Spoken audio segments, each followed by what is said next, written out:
Welcome, West Tigers fans and members, back to Behind the Raw podcast. Today I'm joined by the Milestone Men and one of the men of the week, player 206, Alex Twal, and player 227, Adam Doueihi. Welcome to the pod, boys. Thanks, bro. Thanks, That's man. all right. Obviously, a massive game on the weekend. Packed hill at Leichhardt. How was the feeling in the last 10, 20 minutes of that game? Just an intense ending to the game. So, yeah, for some of the big efforts, some of our teammates and boys made in the team was, outstanding. And, yeah, Sharks are a really quality team. So, to get the 2 points at home in such close circumstances, big effort. And obviously dealing with Jerome's HIA and Fanua going off to the bin, what was the chat on the field like to try to stay in the game and not let that affect you? Yeah, I think the chat was positive. I think, the boys that, really stood up there, I thought, in particular, some of our spine members, in Uppy and Jerome and even Jerome at the back, I thought they really took the game by the scruff of it and they really just took charge there. And there was a moment before the first 80 minutes had ended where we got a penalty at like halfway and it looked like you were about to take the two. I remember everyone sitting around me was like, holy shit, you're about to take the two from here. What was that like a real thought that crossed your mind of like, I can kick this? You had the breeze, I think in the second half. Yeah, I had to have the breeze. So when I knew I had the breeze behind us and there wasn't long left, I backed myself to make the distance with the wind behind me. And I think Benji gave me the all good, and then I sort of turned to Appy, and Appy gave me the no good. So, it was just a thought if we had to do it. If not, no big deal. Yeah, I mean, we got there in the end. Obviously, the kick to win the game was huge. But can I just ask you, Twally, during that game, you're coming up against, I'm not sure if you've heard of him, Adam Fanua-Blake, little-known prop coming through in the system. How do you tackle him? Like, what is the technique there? Yeah, I think it's obviously a team effort. It's a player like that, generational player, with his size, strength, and all the attributes that he has. I think, we just got to make sure that, we work as a pack. And I thought we did a, pretty reasonable job there. Obviously he had he ran for, I don't know, a couple meters or whatever. But, I don't know. Just a few. Yeah. Yeah, he's obviously hard to handle, but I thought Just a couple of minutes. Our pack, aimed up, and I thought, you just got to do it together. Well, speaking of your pack, apparently when Terrell was brought off for about his 5-minute spell, first time I've ever heard of a player given the coach a spray. Apparently he's come off and given Benji a spray saying that he's not tired. Did you hear about that? Taken off Terrell. He's not really made for the bench, so whenever he's brought off, he's not happy with it. He's an absolute tank. And I know he was playing the other side of you, but Ronaldo Mulatalo, maybe one of the most prolific talkers in the game. Have you ever come up against some of the stuff he said? Like, what's he out there saying to you guys? Or can you even, might have to censor yourself a little bit? No, not really. I know he can be a bit chirpy on the field when they're going good at times, but but just his ability wise, I think he can back up his talk.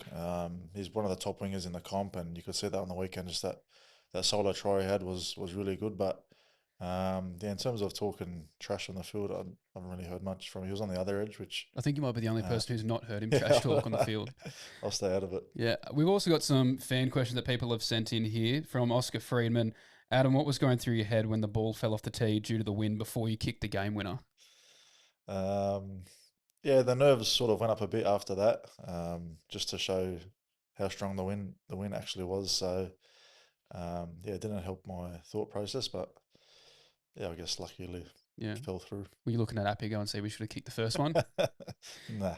And from Mitchie Sev, you both have spent a good period of time at the club with 251 games between you now. What feels different this year compared to previous years? I'll throw it to you, Twally. I think, I've spoken about it before, but I think, just with where our coaching staff and the boys, the buy-in has just been incredible. And I think it sort of started day one pre-season. And I know we're only 8 rounds into the season, but it's generally got a different feel about it this year. And obviously, have a couple of wins on the board as well. It definitely helps the confidence and the morale around the place. And I think it's just the genuine buy-in from all the players. And, and I think it's been led by the coaching staff, obviously in Benj and Bomber and Hodjo and Hino. So, yeah. Yeah. And obviously, going back to the kicking, crappy_S.1, great name. I've been wondering this for a while now. What do you say to yourself when you're kicking a goal? Because obviously, from what I've seen, is he saying through the post? Or what are you saying? What are you saying? That's where everyone's a guess. That's a secret? Myself, yeah. Keep it as a secret. And obviously, we can't talk about the kicking without talking about compensate. It's now become a meme. Even if you're kicking from in front, people are telling you to compensate. Are there any memorable heckles other than the compensate one that you've had whilst kicking? Like since that day at Manly and since that bloke was into me, I hear the same line every single goal kick I line up these days. So yeah, that Manly one obviously stands out, but yeah, pretty much every opposition fan's saying the same few lines to me every goal kick now. To be fair, there were some Tigers fans who were also telling you to compensate. So there's My teammates say it, everyone just says it. So yeah, and obviously you boys, you like your cooking, Twally. We've got it's Kobe _66 has asked, what is your cheat meal? Because we know you like clean eating. Kobe asked it. It's Kobe _66. Getting Kobe Wagyu steak. Perfect. And our last question from the fans from DK.Wilsh. Twal, does the team ever come up with plays for you to score a try, or is it just leave it to chance? It's sort of left to chance, to be honest. I thought maybe 150 they would pull out some magic trick for me, but nah, just as long as I do my role for the team. And team first. Yeah, that's it. Team first, man. Yeah, it feels like your job has just been over the last 150 games to not miss a tackle. And I don't think you've missed a tackle in the 150 games. So you've been a massive part of our forward pack, and I know all the fans appreciate that mightily. Our proud partners, Pro Wrestling Australia, PWA, are the premier wrestling show in Australia, with their home base smack bang in the southwest of Sydney. High-flying action, PWA superstars, tables, chairs, and the whole kitchen sink. Don't miss out. For more information, head to their website, prowrestlingaustralia.com.au. Obviously, the Milestone Games, 100 games, 150 games. Do you remember your debuts? Is there anything that stands out from your very first matches? I almost scored on my debut, to be honest. Really? Yeah, I did. I got very close. And then, yeah, it obviously took.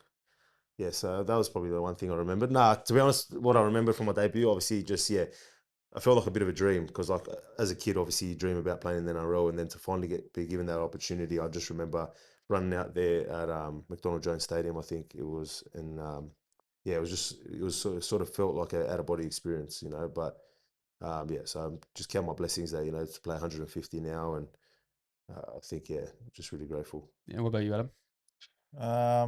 I remember it pretty clearly. Back at the Rabbitohs 2018 against Penrith, out there.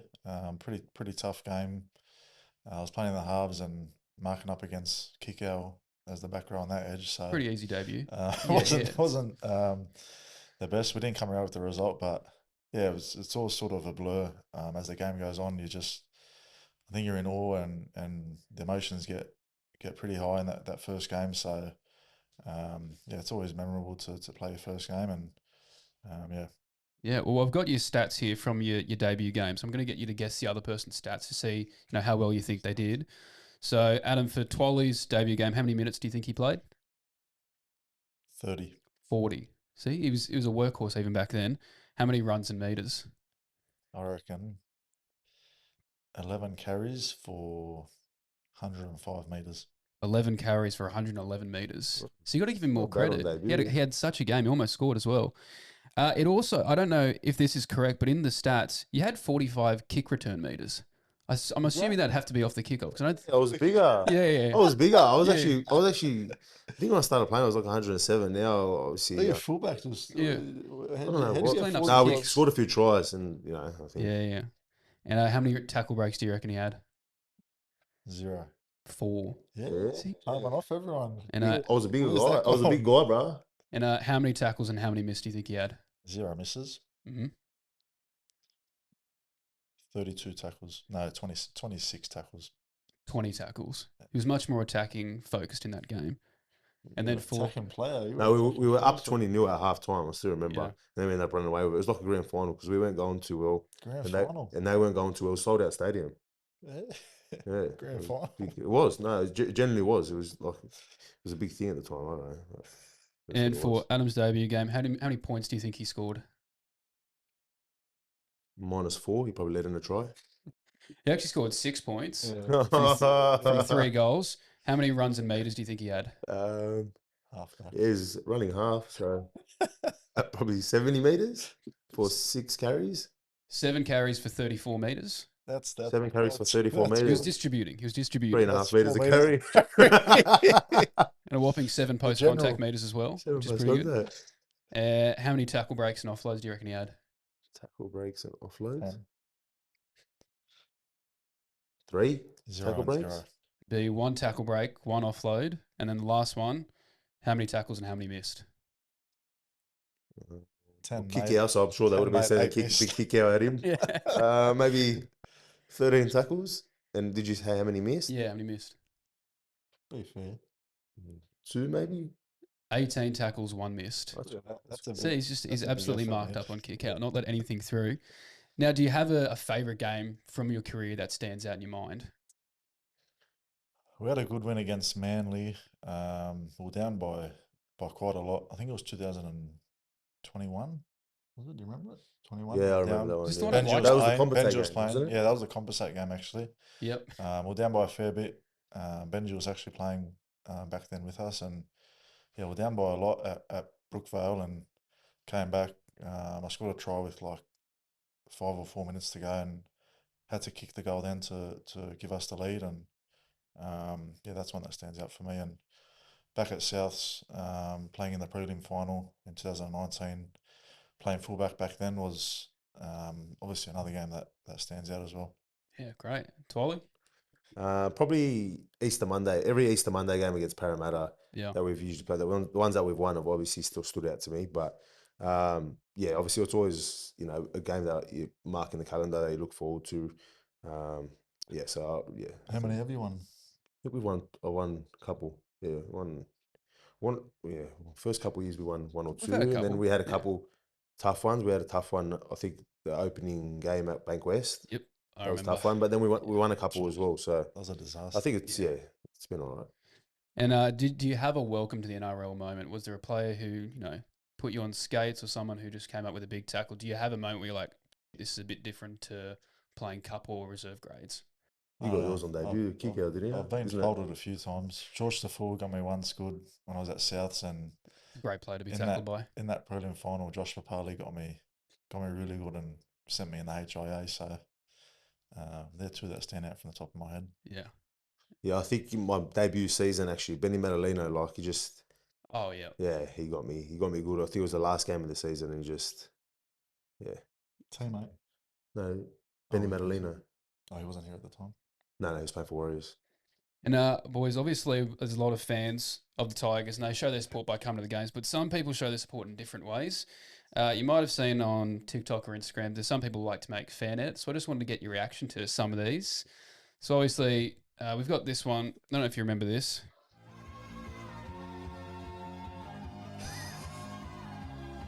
Oh, I know where this is going.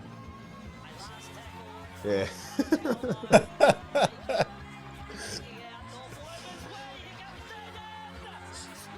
There it is.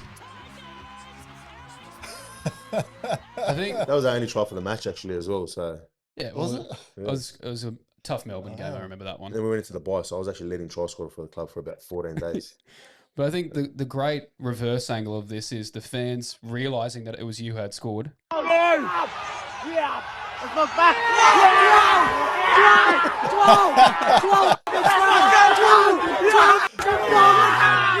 And we've also, I mean, this was one that I remember very vividly, and I think I had this exact same reaction when I saw it happening. This is one of you, Adam. Dear God in heaven. It's so beautiful. It's so beautiful. No words. Some No people words. must be bored, man. So, well, I'll show you just how bored some people get. We've also got one here that I realise not all of them are about the plays. Found this one that you just let me know what you think of this.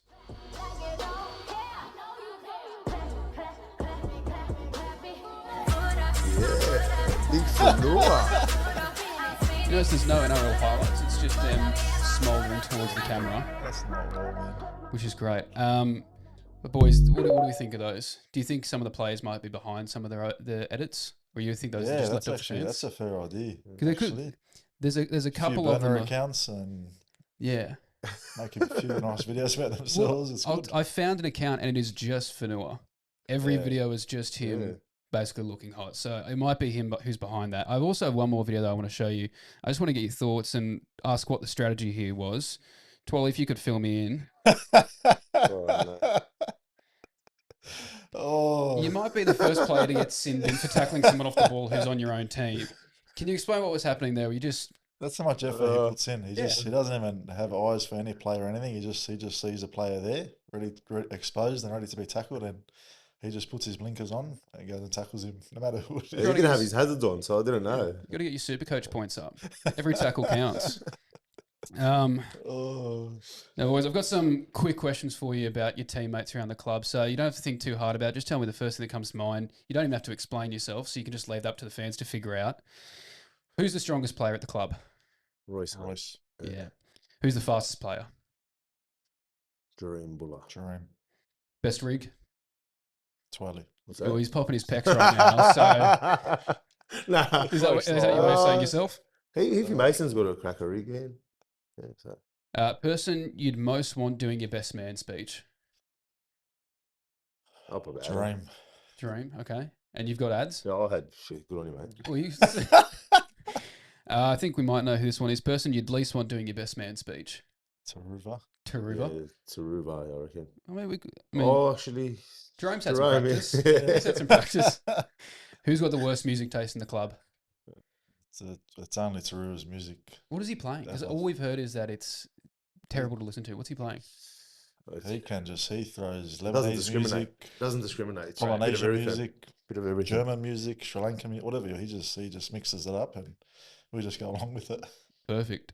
Who's most likely to shout beers on a night out? Adam. Seyfarth. Seyfarth, Big Red. Yeah, Big Red. Have we passed on the Big Red nickname from Keith Galloway to Seyfarth yet?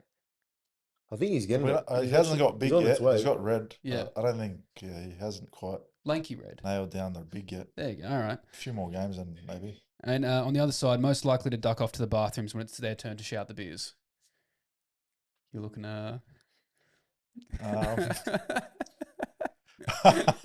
Me. me. He's just smart with his money. There's a lot of guys in the team. Who's got a future as an influencer once they're done with footy? Jerome. Yeah, Romy. Yeah. All right, I can see that. Who's the best roomie you've had?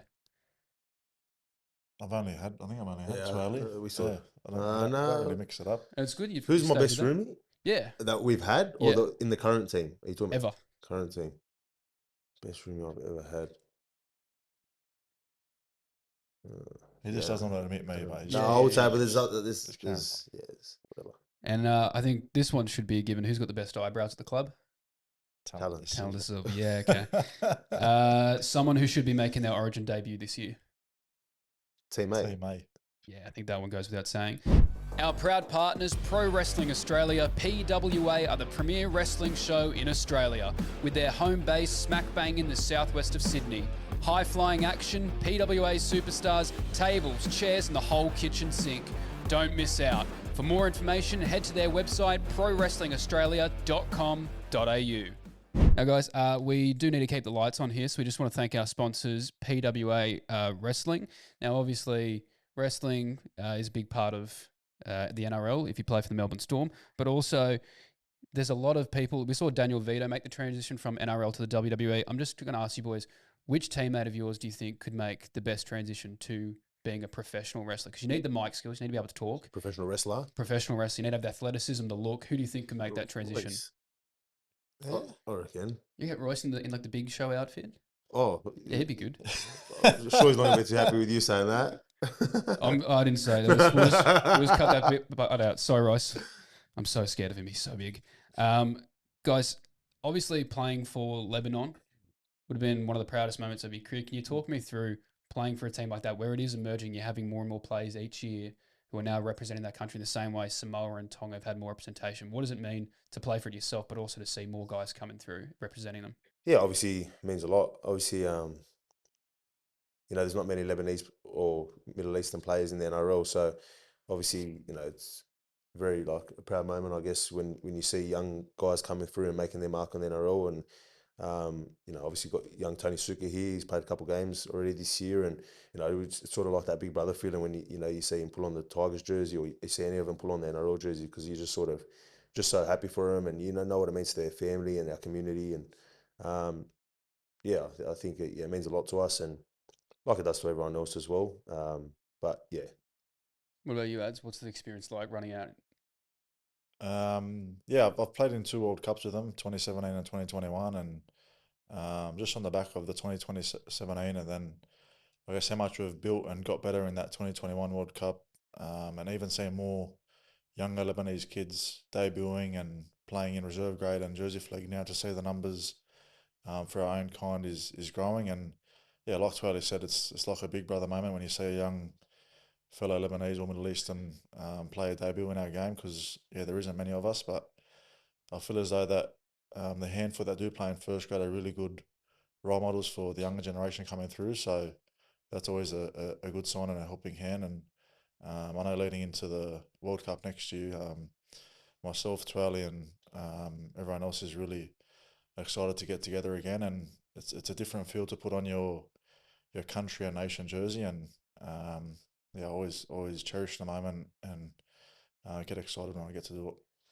And do you have any stories that you can share from those World Cup camps? Anything memorable?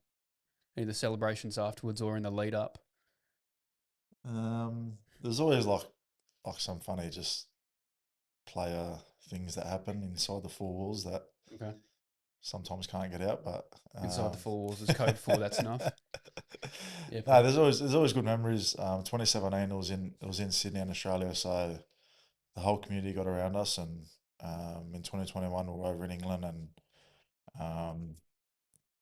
yeah, no real stories, but always good times. It'll stay inside the four walls. Yeah, fair enough.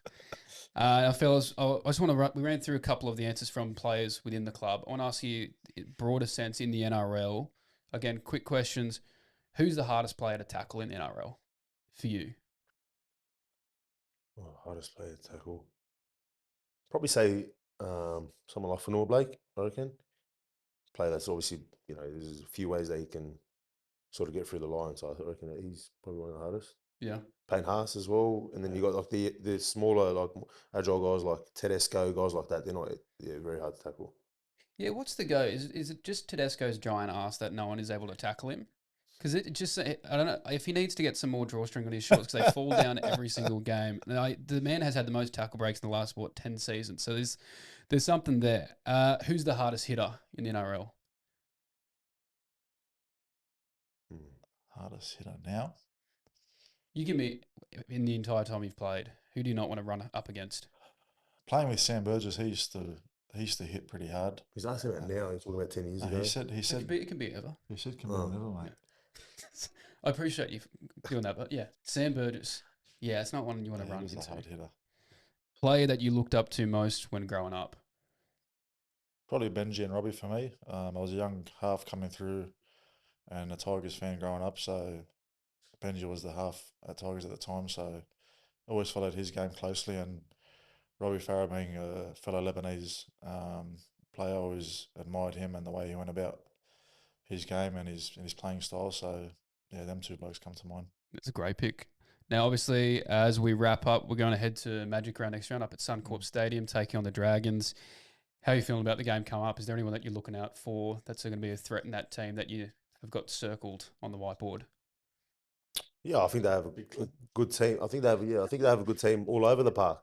I think they've won a couple really good games, and I think but for us this week, it's just about building on what we did last week, and I think it's obviously a good opportunity, big occasion, Magic Round, all the teams will be out there. So yeah, looking forward to it. It's a nice, humble answer. That's good. That's a good one. Really good, Buddy. That was good from you. And obviously, it'll be Jack Bird coming out against his former club. Grand final. It's going to be his grand final this week, so he'll be ready for it. Royce Hunt's grand final last week, so we've got the win for him. And yeah, Bird Cup coming up. He'll be coming. Is that a big thing when you're coming up against your former team? Are they ripping into you? Or is it more just get on with the game? I guess it will show who he was really close with in the team, and whoever else comes after him is who he didn't like in the team. So we'll soon find out. All right, we'll see what happens with Jacob Little when he takes his first run out of dummy half. And obviously, boys, it's been an awesome start to the season. As a fan, on behalf of all the fans, it's nice to see the change in culture here. You guys sticking in games. It's been so sick. And obviously to both of you for 100 games, 150 games, we can't thank you enough for the service to the club, and we really appreciate it. And going forward, we're cheering for you to kick more goals and score more tries. So fellas, thanks so much for coming on. Thanks, bro. Thank you very much. Appreciate you, boys. Thanks, guys.